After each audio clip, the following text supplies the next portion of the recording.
Kag ang masunod ang nagikan kay Sister Luz Aguilar sa Arevalo Distrito sa ning syudad. Kag katapo man sang aton nga Arevalo chapter. Kag ang iyang mensahe iyang ginapalambot kaupod sang iya bugos nga panimalay kag lakip na ang pagpanamyaw para sa sini nga adlaw. Kag ang mensahe nagasiling aton nga tukuron ang mga tulay sa ngalan sang aton nga pag-ululutod bilang mga pumuluyo sining kalibutan. Mensahe ini nga una ginpabutyag ni Pope Francis. Okay, ang iban nga mga mensahe kung mag-alalabot antes magtakop ang aton na programa, aton man nga iga pakigambit. Pero sa subong, aton anay nga hatagan sang pagtalupangod ang aton nga nabaton nga panghuna-huna gikan man sa isa ka abyan naton sa internet. Sa iya man nga pagsunod sang mga pagpabutyag gikan mismo didto sa Vatican. Okay, no? Suno diri sa nadawat naton nga panghuna-huna, saranggid kita nga maka bag-o sang aton nga mga kaugalingon kag sa aton nga espiritual nga panghuna-huna sa aton mga pagginawi. Kag sarang kita nga maka patungod sang aton mga nanarisari nga buluhaton para sa pagbag-o. Ayhan kita nagapuasa o kung naga-enjoy man sang mga kapiestahan nga aton nga gina-silibrar. Kag kung kaisa kinahanglan man naton ang mag-ehersisyo, ilabi na para sa aton nga mga senior citizens, kung kaisa matinamaron kita maghulag, maluyag kita nga magpamiyongko lamang, apang kinahanglan naton ang maglakat-lakat. Bisan sa hindi gid masyado ka trabahoso nga hulag naton, apang kinahanglan padayon kita nga nagahulag. Kag subong man ang pagkabuhi naton sang liturhika man nga kabuhi sang aton nga simbahan. Aton nga tipigan ang mga sakramento dira sa aton nga kaisipan. Ang mga inadlaw nga sa diin may mga dapat kita nga i-ofrecer. Kag amo gani nga kinahanglan naton ang isa ka kalendaryo nga nasanto sa mga aktibidad sang aton nga simbahan. Agud nga makumiter naton ng aton mga kaugalingon sa pag-obserbar sang mga sirkulo liturhika. Kag ang lantaw naton sang mga halimbawa nga makitaan naton sa kabuhi sang mga santos. Initanan nga mga buluhaton na makahatag sa aton sang kahigayunan, agud nga patigayon naton ang pagbago sa aton nga pagpanglakaton upod kay Kristo.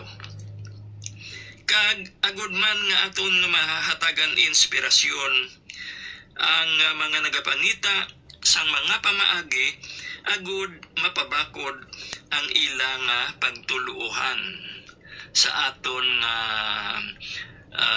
simbahan kag sa mga buluhaton naton sa aton mga misyon bilang mga Katoliko. Sa diin kita nagasugod sang aton nga adlaw sa pagpangamuyo. ilabi na gid ang aton nga pagsambit sang Santo Rosario. Sarang gid naton mapangitaan sing nagakaigo nga tinion ang aton nga pagpangamuyo.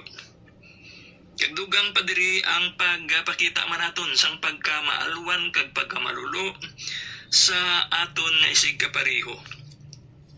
Sa mga regular naton nga paggalakat-lakat nga kita nagaupod kay Kristo. Mga praktikal ini nga mga pamaagi agud nga aton nga malambot ang tinutuyo naton nga mapadalom pagid naton ang aton nga communion kaupod sa aton Ginoong Hesukristo. Kag paagi sini aton nga masumalang ang pulong nga nagikan mismo sa Dios paagi sa pagtuon naton sang sagrado nga skriptura. Kag kita man bag-o sang aton nga kaugalingon bilang mga binunyagan paagi sa aton nga pag-konfesar sa tulod sa aton mga kaugalingon agod nga mapatigayon ini. Kag sa pagtuon naton sang pulong sang Dios, yara kinahanglan mangin presente kita sa mga okasyon nga ginapatigayon ang pagpanudlo sang simbahan. Magabag-o ini sang aton nga mga panghuna-huna agud nga makapakigbagay kita sa pulong sang aton Ginoo. Aton nga lantawon pirmi ang mga nagaabot nga mga oportunidad agud mapabag-o kag mapabakod naton ang aton nga pagtuo. Kay amo ini ang kinahanglanon nga yara pirmi sa pagtipig naton sa aton pagtuluohan Katolika. Kita bilang mga binunyagan may kabuhi nga dapat mag-umwad sa tagsa kaadlaw.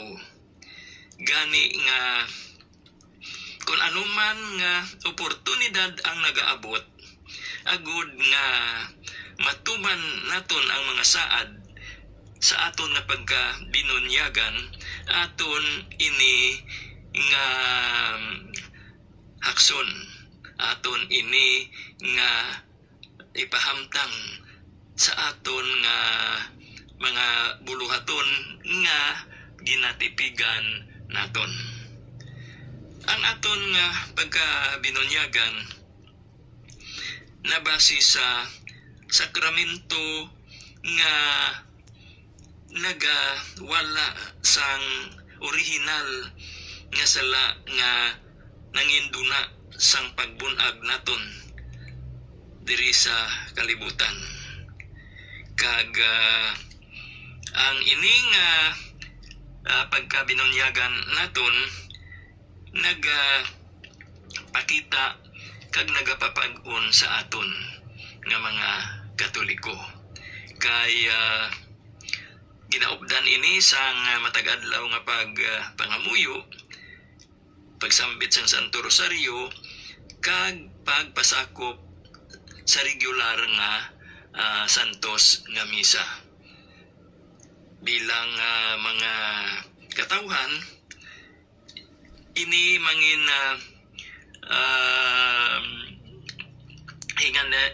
hinganiban naton sa pagpakig-away naton sa mga sala kag sa mga pagsulay nga mapakigsumpungan gid naton kag agud mapahilapit pagid naton ang aton nga kaugalingon sa aton Ginoo kay Ginoong Hesukristo. Kag paagi sini makapakig atubang kita sa mga pagpanghangkat nga nagaabot sa aton nga kabuhi. Kag paagi sini nga mga pagbasa naton magatakop na ang aton nga palatuntunan para sa sini nga adlaw nga edisyon. Kag dumdumon naton ang ginpahayag sadto ni Saint Pope John Paul II sang iya kapanahunan bilang aton nga Santo Papa. Siling niya, dumdumon gid ninyo nga wala kamo nagaisahanon. Si Kristo upod ninyo sa inyo nga pagpanglakaton sa tagsa kaadlaw sang inyo kabuhi. Amen.